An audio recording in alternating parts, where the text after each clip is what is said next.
Setahun yang lalu saya ke sini. Tahun yang lalu ke sini. Ya, kalau nggak salah kalau November Desember.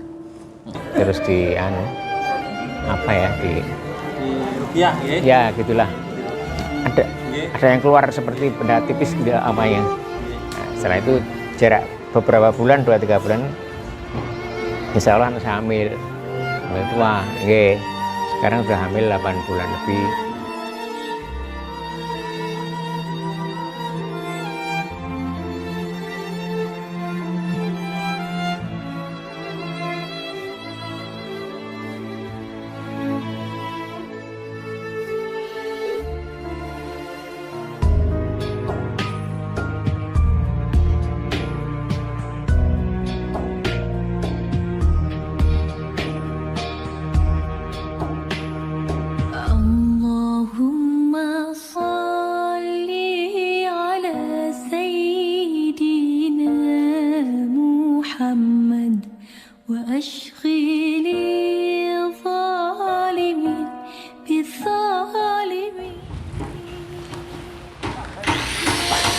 Saudara-saudaraku semuanya, ini adalah proses pembangunan kamar mandi. Ini nanti progresnya gimana ini, Pak? Pintunya lewat sana. Untuk ruang 10 ruang. Oh, untuk 10 ruang. Kamar mandi perempuan sendiri, Ya, laki-laki sendiri gitu. Siap. untuk tengahnya untuk lorong. Oh, lorongnya siap. Untuk diameter kamar mandinya 2,5 kali 3, untuk lorongnya 4 meter. Siap.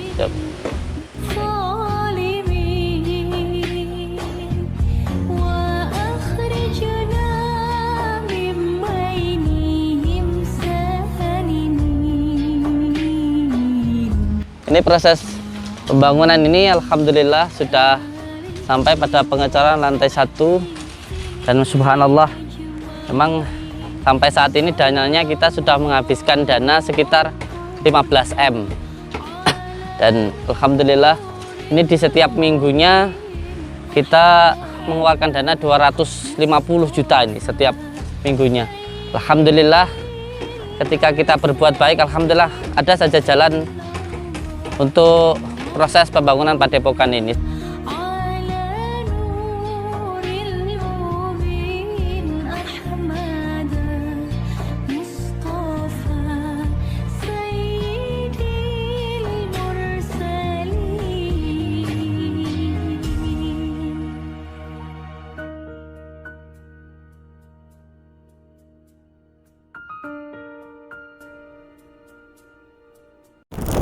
Assalamualaikum. Waalaikumsalam.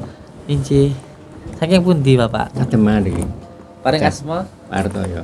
Pak Hartoyo. Ya.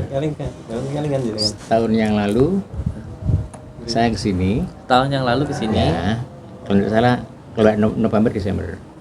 Anak saya ini 15 tahun waktu itu belum hamil. 15 tahun belum Ya, hamil. terus Suan ke sini katanya Gus ada yang nempel gitu. Siap. Terus pokoknya dibersihkan lah. Terus alhamdulillah sekarang hamil. Lah ini Alhamdulillah sekarang hamil. ini 8 bulan lebih. 8 bulan. 8 bulan. Berarti 2 bulan setelah penarikan, setelah pemutusan. Kalau tidak salah.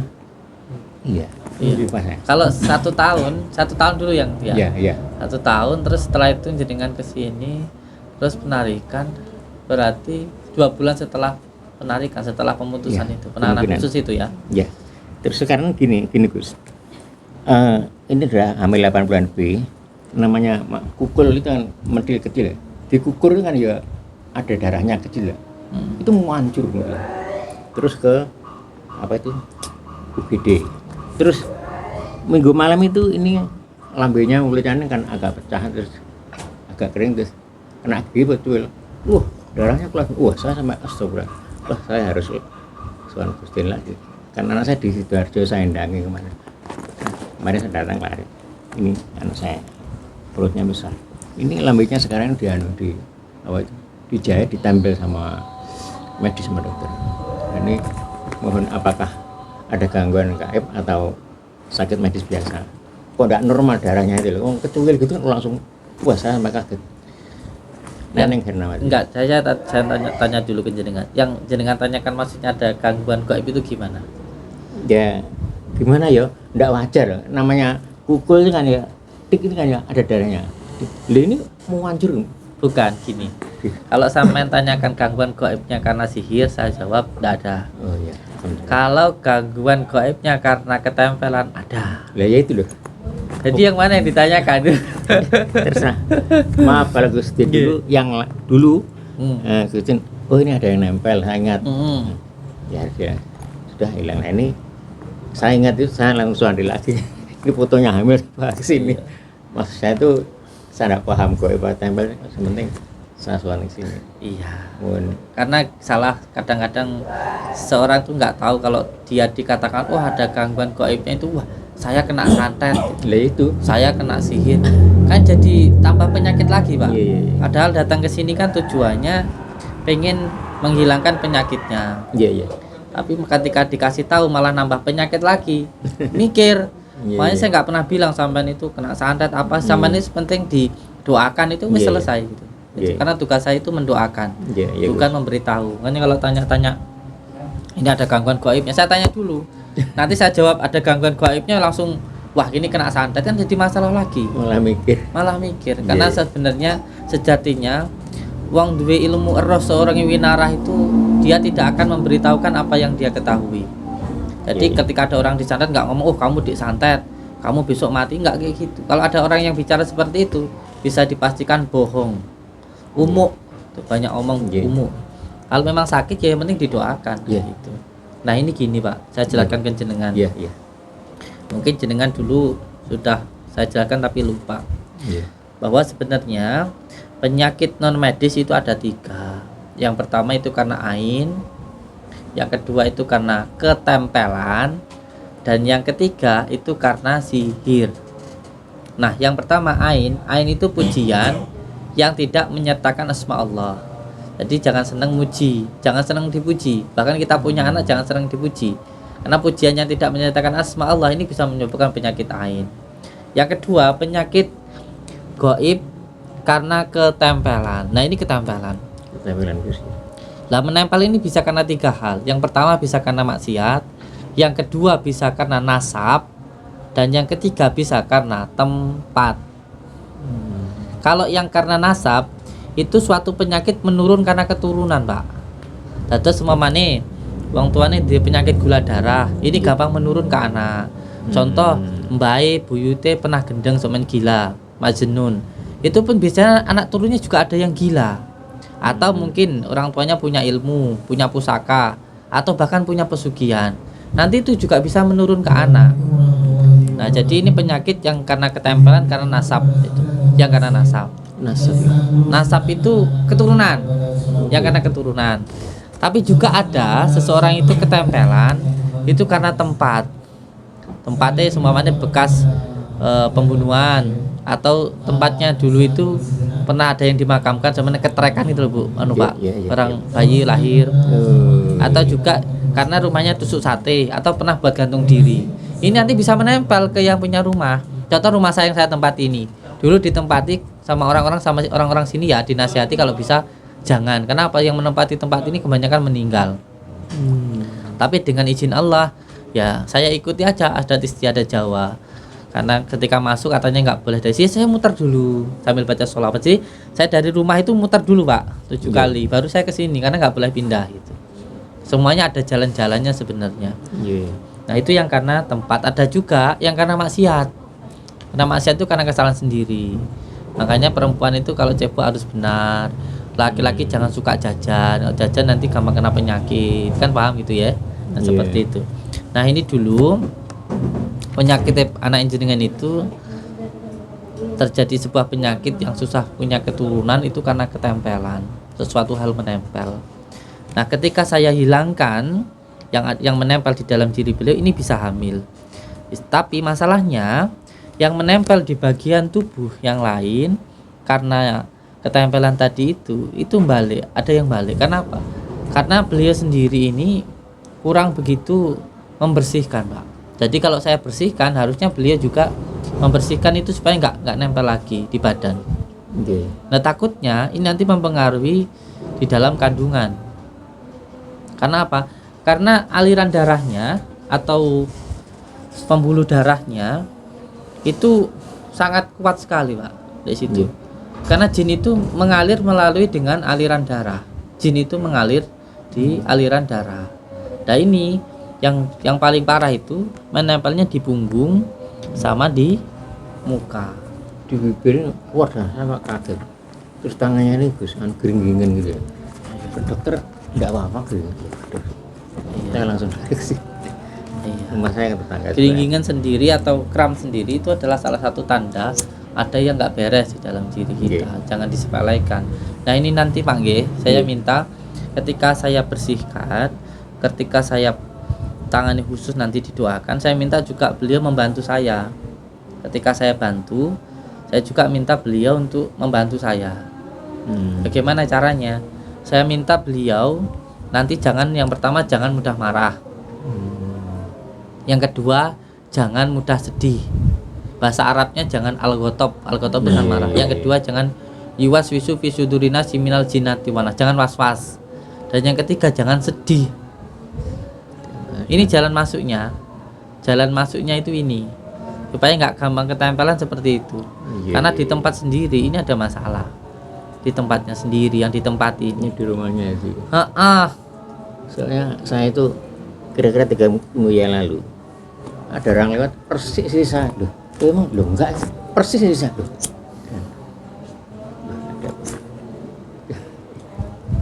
Dan siang-siang.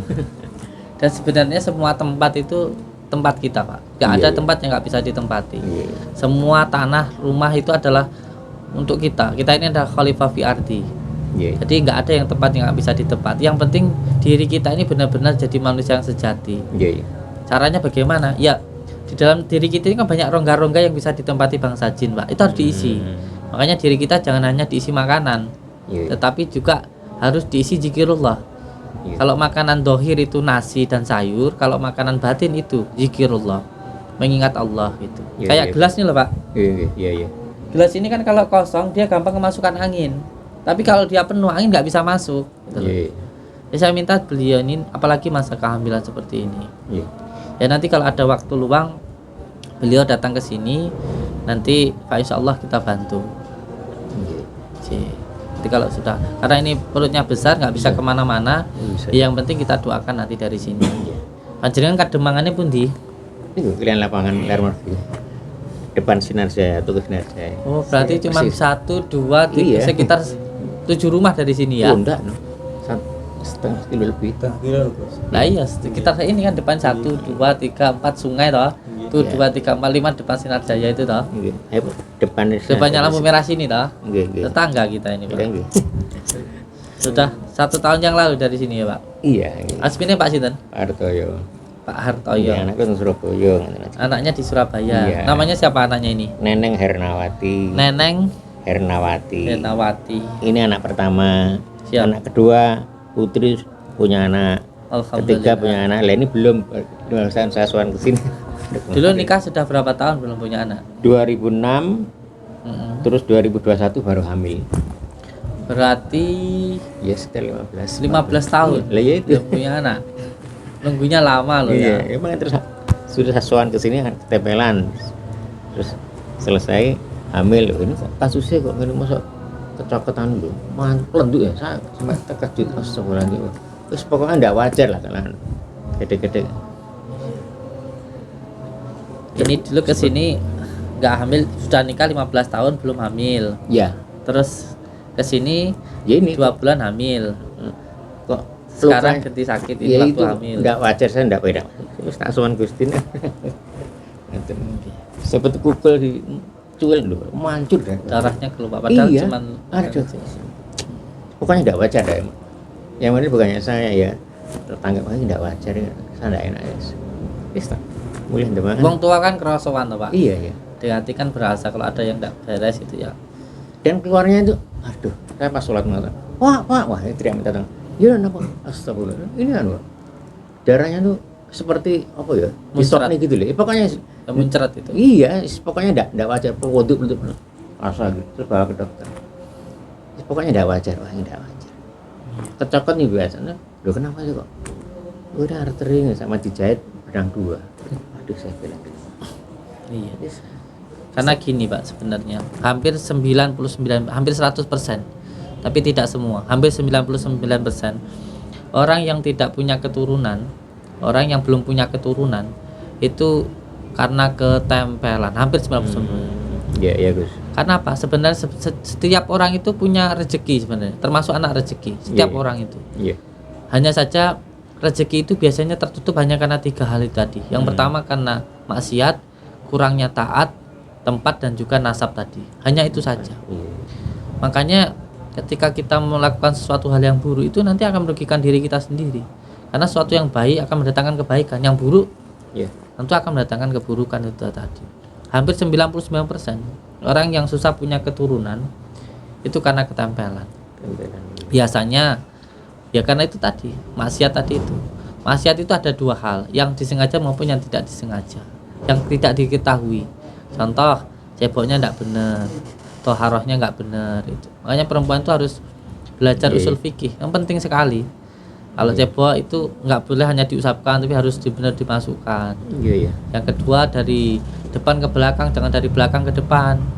Terus darah haid itu jangan hanya dibuntel terus dibuang di tong sampah, nanti sama tukang sampahnya dibakar, nanti bisa jadi ikatan dengan bangsa jin. Wah, iya, iya. Jadi kalau datang bulan darah haidnya disiram dulu, dibersihkan dulu, jangan dibuntel-buntel, nanti dibakar sama tong sampah, bahaya nanti. Iya, iya. Itu. Jadi nanti yang penting kita doakan Pak Nggih ya. Iya, iya, iya. Kita kan tetangga nggih. Iya. Iya. Tetangga tapi sampai enggak pernah ke sini ya, Pak. Nah, saya sudah di rumah. Saya dulu jualan roti, sekarang berhenti. Oh, sekarang berhenti. Sekarang usahanya apa, Pak? Di rumah aja Mas. Iya. Soalnya bahan-bahan naik loh kok. Harganya sangat ngeluh. Saya sih berhenti. Jualan di Padepokan aja, Pak. Rame, Pak. Lah ya dulu nih Bu Abni, Mas Cawa Pojok. Aduh, ini gak pasti malah kesel tok yang itu sangat berhenti tak jual ya alat-alat. Dijual alat-alatnya. Iya tapi ya rugi terus ya. Yes, untuk pengalaman aja lah. Nggih, insyaallah nanti kita doakan Pak nggih. Iya. Nanti kula Neneng Hernawati. Neneng Hernawati disiapkan daun bidara, disiapkan nanti kunir sama madunya. Terus nanti kita doakan beliau. Monggo sama beliau dulu. Sehat selalu nggih. Nggih, amin. Yang paling penting dungane jenengan. Nggih, nggih. Kula namung ngarah kemawon. Nggih, nggih. Nggih, kula nyuwun dungane jenengan. Monggo barakallah. Assalamualaikum. Waalaikumsalam. Damai pun dia Pak. Kademangan Namanya sinten? Hartoyo. Oh, tidak mriki nggih. Nggih. Niku bapak yang pun iki pun 2 kali niki.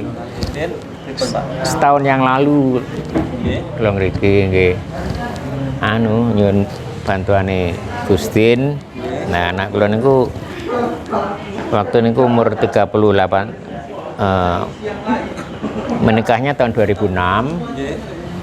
Sudah 15 tahun belum hamil ngono lah. Padahal adik-adik putri-putri putra yang putri 2 tuh sudah punya anak, ada 2 ada 1 nah, sudah ini sampun usaha medis, sampun usaha nggih wong tuwa sing namine parang putih kula parani dereng berhasil lajeng kula sowan iki ngoten lho.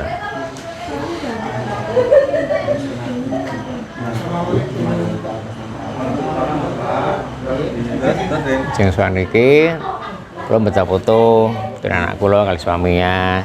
Terus Gustin meresani, wah ada yang nempel itu. Nah, pantes nggak bisa hamil. Pun gini Gus, pokoknya saya minta bantuan doa atau gimana supaya anak saya bisa mengandung hamil. Terus malam saya sini lagi, terus di apa ya Di rupiah nggih. ya gitulah. Di rupiah. Bariku Ada yang keluar seperti benda tipis gitu apanya. nggih. Nah, setelah itu jarak beberapa bulan 2-3 bulan insya Allah saya hamil. Hamil tua, nggih. Sekarang sudah hamil 8 bulan lebih. Nah, ini Karena aku posisi di Sidoarjo lah, winginane kula ning Tengriko. Nah, terus anak saya pernah niku kukulan tenggeger di kue. Lah itu kan nggih semua orang kan mesti ada darahnya gitu. Itu darahnya mancur ndak wajar. Betul medis. Lah winginane minggu siang kula sholat ngasar kali ibuke. Loh, anak saya teriak-teriak, "Pak," gitu. Nah, teriaknya teriakan minta tolong, saya tahu. Oh iya, Duk, saya lari. Langsung keleparan meja makan pun geletak ngene. Mulutnya ini berdarah, Mas. Dikasih apa gini? Kasa. Gitu. Coba dilepas, Duk. Mancur. Loh kan, Duk. Kalau bibir meletak begini kan wajar ngedarah, tapi tidak seperti itu. Wah, tidak wajar itu. Saya tidak enak. Oh iya iya. Jadi Bapak dulu memberikan ya 10 bulan yang lalu ya. Kira-kira ini 21 sekarang 22 bulan. Akhir 2020. Nggih. Dulu bapaknya bikin itu rupiah.